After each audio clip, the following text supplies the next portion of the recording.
G'day everybody, it's Ducard here. What a wonderful day I had for solar generation. Every day since the panel has been installed, it has been cloudy, and on the 10th it was raining, but today it was sunny. And I'll show you what I mean. If we have a look at yesterday, this is pvoutput.org, it's a free site, and if you upload your data, I have a little program uploading the data from the panels there. It shows you what's going on. You can see the clouds constantly covering the panels. Not a lot of solar generation going on. Really wasn't a very good day. But if we have a look at today, we've got a completely different story. So the sun came up, hit the panels with this beautiful curve. Now the inverter has been worked on today, so I switched off a couple of times. That's why you see that drop. And what I think happened here is the satellite dish for the Foxtel might have slightly covered one of the panels, so I'll need to check that tomorrow and make sure that that's not happening. If it is, I'll have to get that satellite dish moved. But what an absolutely wonderful day for collecting power. Now the other thing we did today is we ran Ethernet cable from the computer room to the control room, and what that means is I can now connect directly to the Celltronics SP Pro, see what's going on and configure it. So if we have a look here, this is the SP Pro. The screen, everything you see up the top down to about there is what you see on the device if you're physically standing in front of it. And then down here, the stats, this is extra from this interface, which looks like the device itself.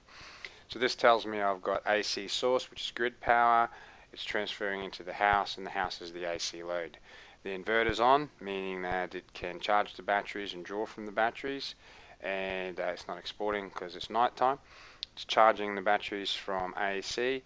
The batteries are sitting here at float.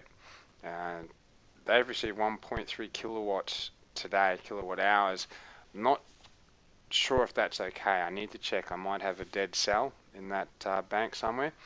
I don't really think they should be pulling that much. I was off grid for a little while, so that may be why, but I'm going to check each cell tomorrow and make sure that they're fine. They've had a bit of a time to have some load on them. So this is telling us the amount of power that's gone into the batteries today. It's net, so that includes what's gone in and what's been drawn off. The battery power, the power's going to the batteries right now. This one's interesting, the state of charge. The bank is at 100% of its state of charge. And this little fuel gauge tells me how much of the state of charge is left, but not of the 100%. I've configured the system to only ever use 20% of the battery's available capacity.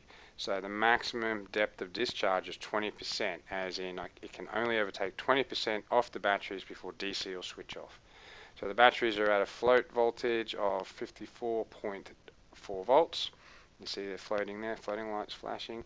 Currently the AC load power, which is the house, is 2.15, and we're pulling export power, we're buying power off the grid, 2.2 kilowatts. The load to the house today has been 22.6, and we've exported back to the grid 14.2. So that's pretty cool. All in all, very handy interface. You can click these things if, say, the grid went out and that light there went out, the alarm would start going off. You can just click that. It turns the alarm off. So that's pretty handy.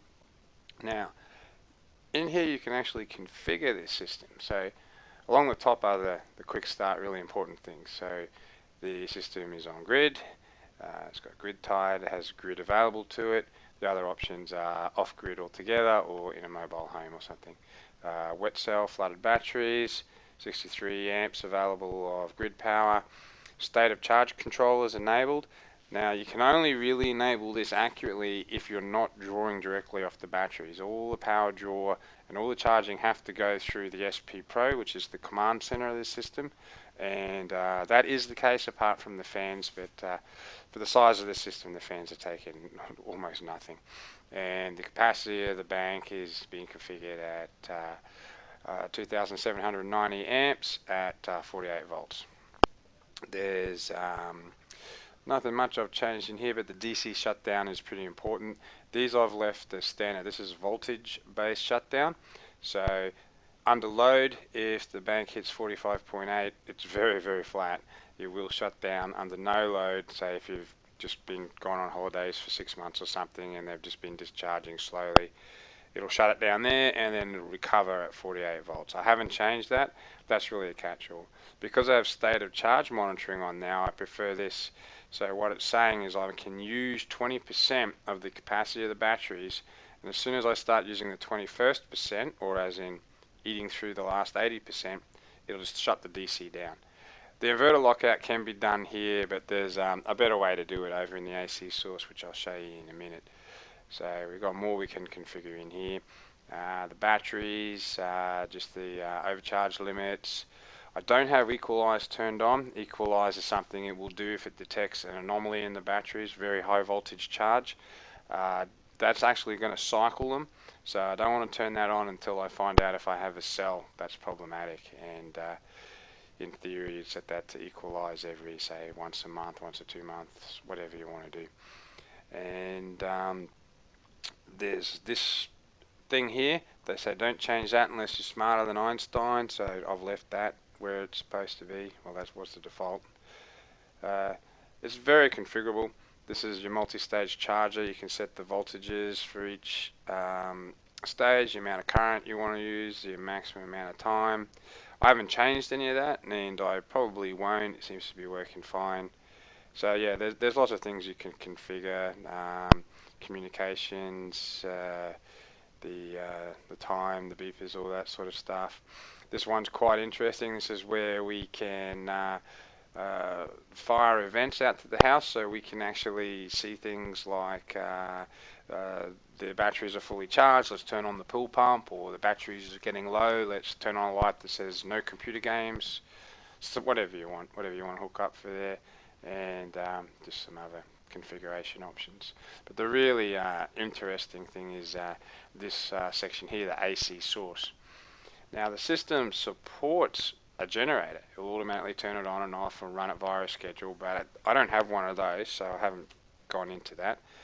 And then it tells you here your primary source of AC input, which is obviously the grid.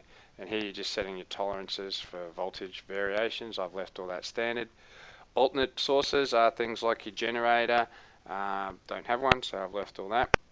And here's the really cool part. So how this works is here you can say how much AC power am I prepared to use at certain times, and when am I going to allow the battery to charge from AC power. So I'll run through what I've done here. You'll see I've got this one disabled. That's because this one would be active now, and I want to show you how it actually works when I turn this back on. Okay, so this one here be from 9:30 at night until midnight. I'm allowing the system to use only 3% of the available capacity of the grid. So let's have a look what that means. You'll see it's got 1.9 amps. So that's 240 times 1.9.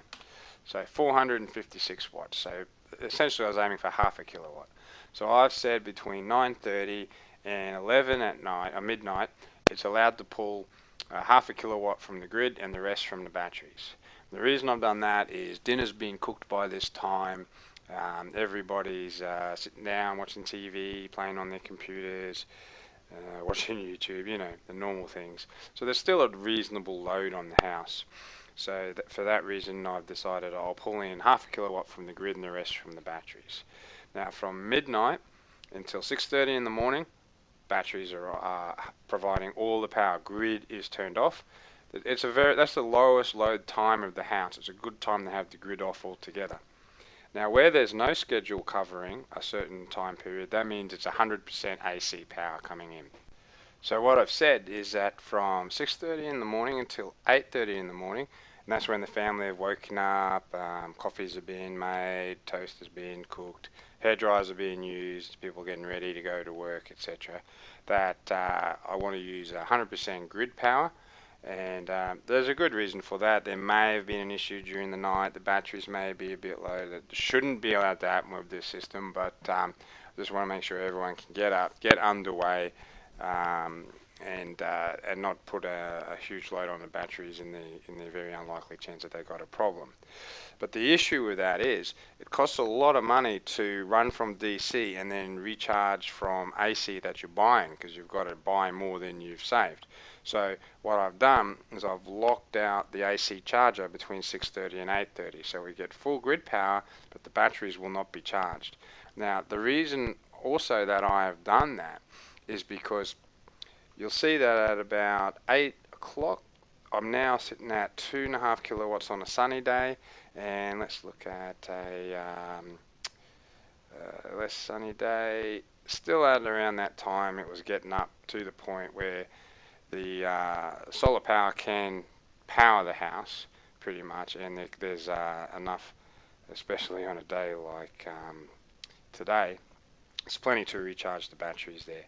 So what happens is the charging won't take place then, but we get full AC grid power until 8:30. At 8:30, once again, I turn off the AC because, as I just showed you, we've got the DC solar power coming in.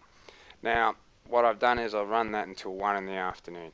The reason I've done that is between 1 and 2, I'm turning the AC power back on, and I'm allowing a full charge capability from AC. That's in case the solar is just not getting the batteries up to scratch. So the batteries have to be up to scratch for the cycle to work. So that's why I'm going to do a burn of charge if needed. If it's a really sunny day, I won't do any charging. They'll already be charged, hopefully. But that's just a chance for a catch up there. And then from 2 until 4 in the afternoon, power's off again. Once it comes to 4 o'clock, if you have a look over here, where is it here? If you have a look at about 4 o'clock, we're not getting a lot of power in. So anything I get after that is pretty much gravy. So 4 o'clock, straight back to grid power, and the ability to charge the batteries will bring them up to scratch for the night time. Between 4 and 9:30, the kids are coming home, turning on their computers, the family's all getting home, the ovens go on, dishwashers often used, clothes dryers if it's raining. It's a very high load time for my house. So what we do there is we're going to just run grid power for that period of time. This is not my ultimate goal, but it's little steps. I don't want to hurt the batteries, or this is not going to have been cost effective at all. So this is the first step to seeing how much the batteries can be depended on without depleting them below 20%. So I'll show you what this can do. We'll go over to quick view again up here, and you'll see the battery state of charge 100%. House is using 1.8 kilowatts. So we'll go back to our configuration settings, and let's turn it on because it's now almost 10 in the evening. So we'll turn this schedule on, make it active. So we're going to we can pull a maximum of 0.5 kilowatt from the grid. So let's make that active.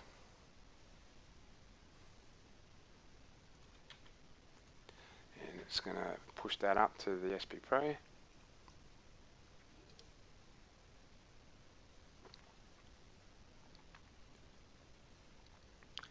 And there we go.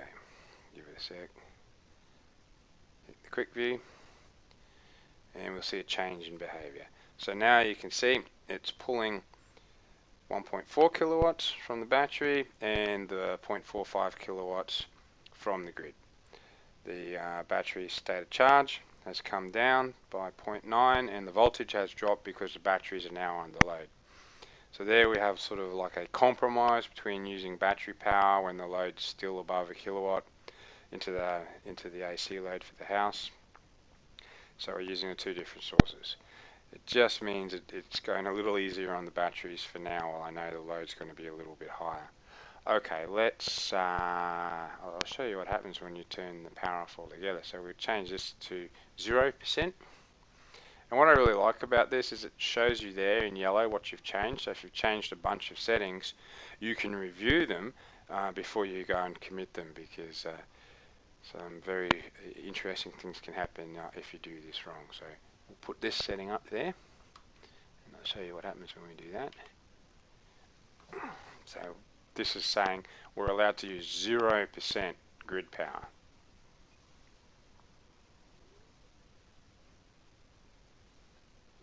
Okie dokie, let's have a look what's happening now.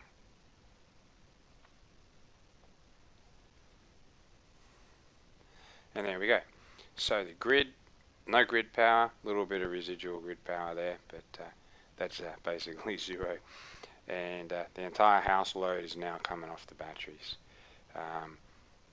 Don't notice anything in here. The lights don't flicker, the computer doesn't flicker, it works perfectly fine. So that's how that's working. So I've showed you, I'll change this back to the 3 that I want. So you've seen what would happen between 9:30 and midnight. What we're seeing now is what happens between midnight and 6 a.m. Then I'll show you what will happen, say for this period here between 1 and 2. And I do that simply by just disabling this schedule here, which will mean 100% grid power. There we go, disable and configure it.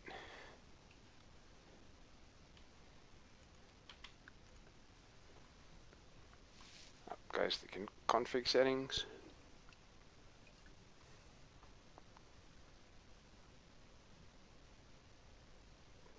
Okay, so let's watch what happens now. So switching back here, we see it's now pulling 8 kilowatts. I'm buying power from the grid, so you don't want to recharge from the grid. We just used a small amount and look how much it's buying. Very expensive to do it that way. So we really want to recharge from solar. But what's happening now, the voltages are coming back up. Once that hits 54.5, the amount going into the batteries will drop off really, really quickly. It's not going to take it long to replace that little bit. There we go, 54.8, battery power is dropping, export we're buying less and less and less. State of charge is still at 99.9. Let's watch it for a little sec. And yeah, ultimately that won't take too long and it'll come back up.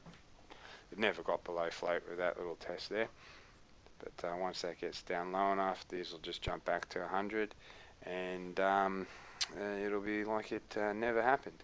But anyway, that's not the reality. It is going to happen. So I'm actually going to turn it back on to how it's supposed to be. And this will be the first night of running this schedule, and I'll let you know how it goes. I'm not saying I've got this right. It's really a combination of your batteries, your state of charge of the batteries, the amount of panels you have, the weather you have, and the electricity usage in your house. No two installations or no two families are the same. It's just a matter of finding that balance and interpreting the weather, changing it maybe for the different seasons, and so on and so forth. But look, I'm really happy with this system. It's nice to be able to do these things. So let's just see, has it recovered yet? Not quite. It's nearly back up. Won't take much more. But anyway, not really much point because I'm about to put load on it anyway. So here we go. Let's turn it back on.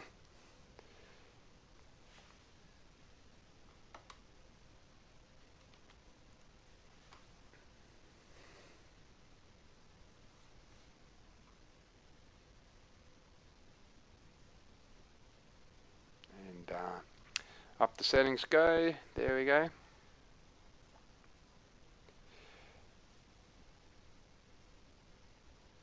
And there we go. We're pulling 0.5 kilowatt from the grid and the rest from the batteries. Alright, well, I'll let you know how I go with this. Thanks for watching. See you later.